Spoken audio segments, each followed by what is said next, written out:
So it seems I kinda owe you lads now. I'll talk about the overall experience at the end, but let's just get into the rules because a few of them I did change around. Rule number 1! I must grab 5 lunar items per newt shrine. So that means at least 20 lunar items total. Rule 1.43, I have to reroll any extra equipments from the Lunar Bazaar, meaning that I have to reroll any other ones that I don't use. Rule number 2, equipments must be used at least once per stage and I can drop them next stage except for in 2 instances.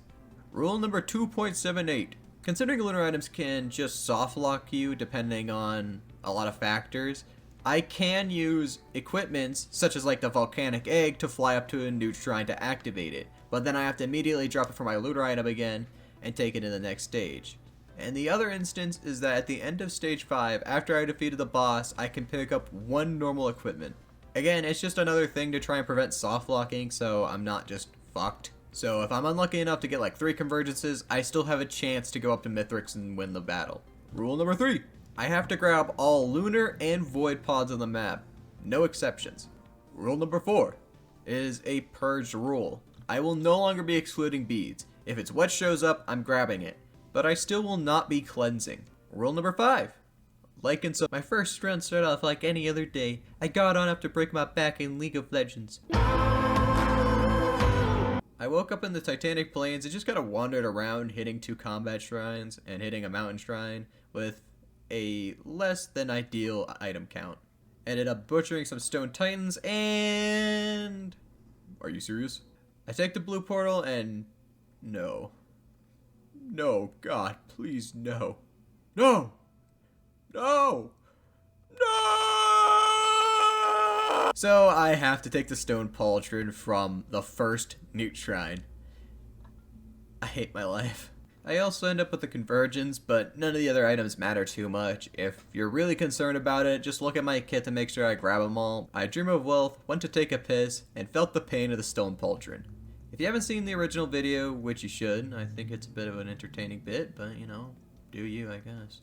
Or just haven't used the damn thing. It takes half of your movement speed and gives you double the health in return, which is just awful. If you're not going to go tank into a 3-hour run, you get nothing in return. Because at this point in the game, I know how to dodge all of these enemies, and the only enemies you really can't dodge are wisps, so it's just not worth it. But nonetheless, I continue to blast through the Aurelionite fight, getting out with a decent set of items from the experience. I also got a soldier syringe, but you know, that's not nearly as good as my Lord and Savior, the Fungus. Got him. Now for me, this is where the run starts to get a bit nerve-wracking. There are a grand total of 3 newt shrines on this map, and if it spawns up there, I'm soft locked. Which is going to be a theme throughout this video, I'm sure. But lucky for me, it just spawned down here, so I was able to hit it, get to the boss, started at 13 minutes, which isn't great, but considering my predicament, I'll let it slide.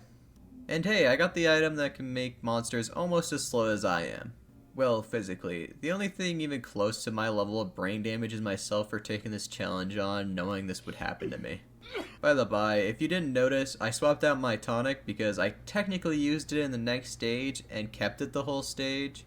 I hit the portal and hit the glorified roulette wheel of cock and ball torture. But in this instance, it turned out alright. The shaped glass and the stone pauldron really work well together because it makes an interesting trade-off. You basically swap around buffs and debuffs for these 2 things, so you lose out on movement speed but gain double the damage instead. I also ended up with 3 convergences, which means there's no chance in hell I get to Mithrix the normal way. And I just have to hope for a vase, egg, bug, or big burly man to lift me off my... I ended up dreaming of killer moves and arrive at the Scorched Acres. Crushing through some of the chunkier baddies, I ended up with some nice items including a polyloot, crit glasses, and the I do nothing for this guy because he can't keep me from breaking clock. But here, I'm forced to invoke the fuck being soft locked rule by trading out my Hellfire tonic for a Gorog's Opus, jumping up to the guaranteed spawn of a newt shrine, and don't worry, I go all the way back for the Hellfire tonic before starting the boss fight. I pop my Hellfire tonic and get very, dear fucking God, please stop, I'm begging you. Oh, thank the Lord. Moist magazine. If you couldn't tell because I just lost my clock after getting it in the same stage, I killed the Grove Tender and go into the tiniest space for the teleporter and grab my feather. Hitting the blue portal brings me to a shaped glass and an ego, rushing me so I can keep my existence as anything more than an atom bomb.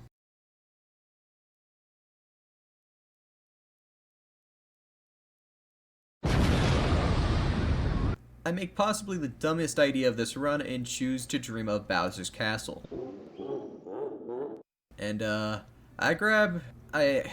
doesn't really fucking matter what I grab here. Nothing matters, because I got soft lock. You see, every map has a guaranteed spawn for a newt shrine, but some of those spawns can be in hard to reach spots. For instance, the Scorched Acres has a spawn over on that island over there, but if you don't have the means to get over there, as say Captain, you're fucked, buddy.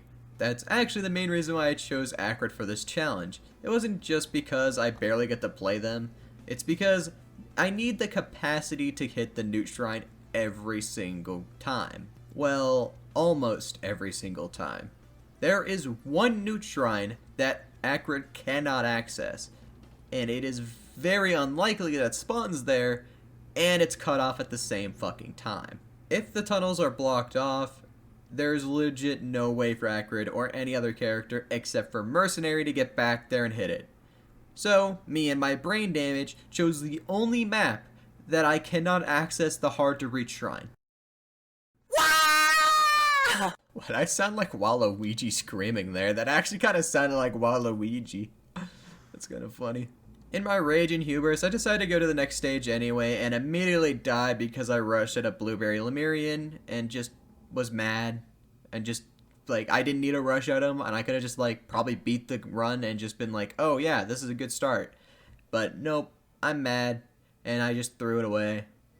Fuck my life. I started off this run just like any day in Risk of Rain 2 by sucking some cock. Didn't I make this joke already? This run started in the Siphoned Forest and you can see I'm just standing here contemplating my life. But it's becoming increasingly obvious. I can deny it no longer! I am small. I tapped the mountain shrine and I also ended up getting some bonkers luck. The only lower tier items you could say I got were the Rusted Key, Monster Tooth, and the Health Pot. After beating the piss out of the Beetle armies and using my trophy hunters, because the chances I get through the Newt Shrine without getting a goofy equipment is extremely low, so I get into the Newt Shrine and no equipment spawns. But I do pull 2 Shaped Glass and 1 Hooks of Heresy. Going into the swamps to the next stage, I realized how bad I am with the Hooks of Heresy. Blasting through the stage, I ended up killing a peaceful giant that saw my ugly face and decided peace was no longer an option. I didn't end up finding a whole lot of items, but I did end up with 3 shipping request forms by the end of it, which I immediately trade in for spare drone parts. And looking at my HP and my items, I'm beginning to see a pattern here I'm not sure I like. But there's no other way but forward, so I dream of Winter's Bite and venture to Rally Point Delta. Holding 3 Shaped Glass between my butt cheeks made me a force of nature. My jumps would do somewhere around 1,300 damage, and I would burn through the HP of anything I decided should die. That being said, I was shaking my boots the whole time because an Elite Wisp could one-shot me at this HP. I won't lie to you, there were a few times that made my butt cheeks clench, which wasn't good because that was where my stash of glass was. But I made it through to the boss fight and Clane Dude Strider spawned, and my vision just fades. When my vision returns, they're just gone. In all honesty, I legit have no idea how they died.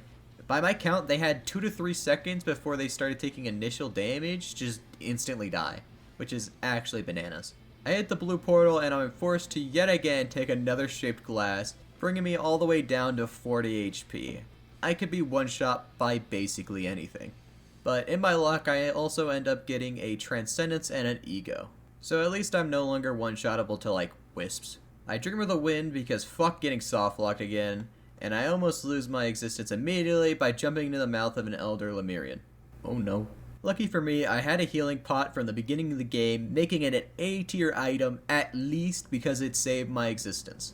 I find a legendary chest on the twisty cliffs and get ready to farm for it. But first, I have to show everyone why Acrid is the best for the ally worship unit if I can just come on here. Well, okay, there we go.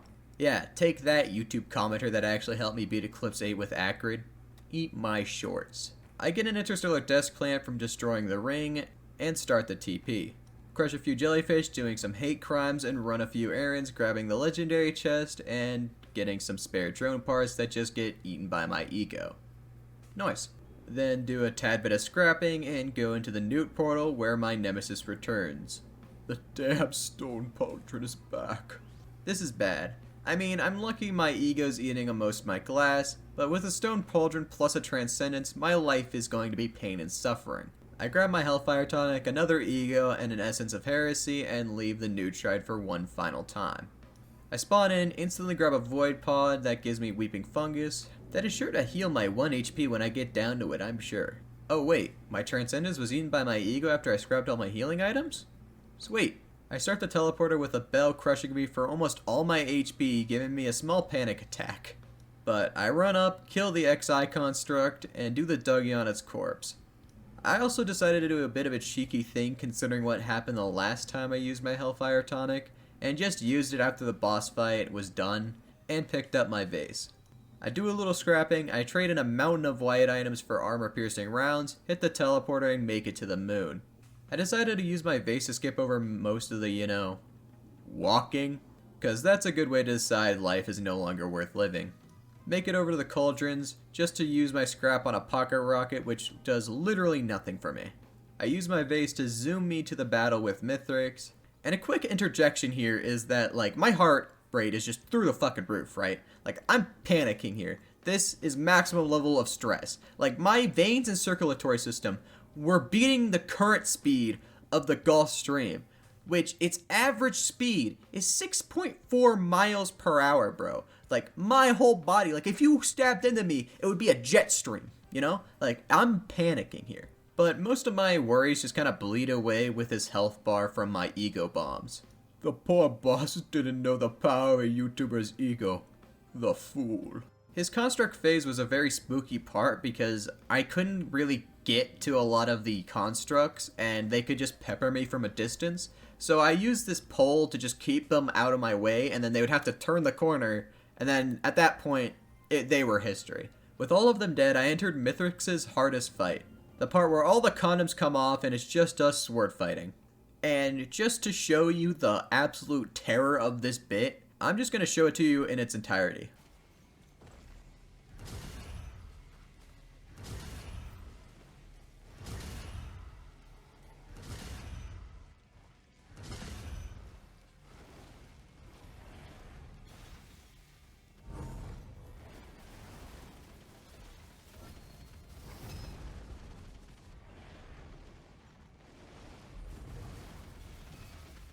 Yeah, then right after the fight ends, the ego eats my last glass, leaving me with 2000 HP. We get into the stage where he devours my items, and I just patiently poison him out while my items come back to me. Mithrix dies, I hop into the magical blue circle, I walk to the ship for some reason, charge it up, and leave the moon after grabbing every lunar item I found. I hope this was enjoyable. I know you lads were kind of out for blood on the last one, but I didn't have too bad of a time with this one thanks to the luck of these two stages. I just kind of got super lucky. Just kind of happens. The new shrines were particularly nice to me and just gave me really good luck, honestly. So it just worked out. I got a lot of glasses and beads and they just kind of helped me. And yeah. The only item I did not like during this run were the stone pauldrons. Don't get me wrong, I love being tanky and a little bit slow in a lot of games. But the biggest part of roguelike games is that you kind of need speed to kind of get around, grab your items and stuff, or whatever you need to do with roguelikes, and it sucks. It's just not a fun item to use unless you're going to go for super long runs and be super tanky with your friends or something and just kind of goof off. And maybe the addendums to the rules made it a little bit too easy. I know, maybe I shouldn't have been able to use the vase, and maybe I should have had to, fight through all the enemies, and maybe I would have still lost the run if I did that. I don't know. Other than that, I really hope you guys have a great day.